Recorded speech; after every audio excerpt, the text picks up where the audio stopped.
Azərbaycan Yazıçılar Birliyinin üzvü, prezident mükafatçısı, şairi Esmira Günəşin və Bayram Muzeyinin rəhbəri Günay İmanovanın birgə təşəbbüsü ilə həyata keçirilir.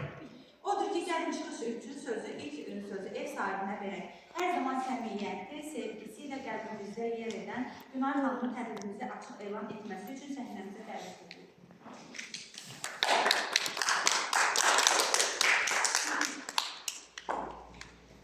Əziz şəhid anaları, hörmətli qonaqlar, xoş gəlmişsiniz. Dəvətimizi gəldiyiniz üçün sizin tərəfinizdən minnətdaram. Esmira xanıma da təşəkkür edirəm ki, hər zaman belə tədbirlər təşkil etməkdə əl-ələ verib bir yerdə tədbirlər təşkil edirik. Əziz analar, qarşınızda baş əyirəm. Bilirəm, acınız böyükdür. İnanın ki, sizin keçirdiyiniz o hissləri biz də keçiririk. Təbii ki, sizin kimi biz onları başa düşməliyik. Evin tək övladını şəhid vermək, vətənə qurban vermək həqiqətən çox ağırdır. Dərdinizdə şərikiyik, qarşınızda baş əyirəm.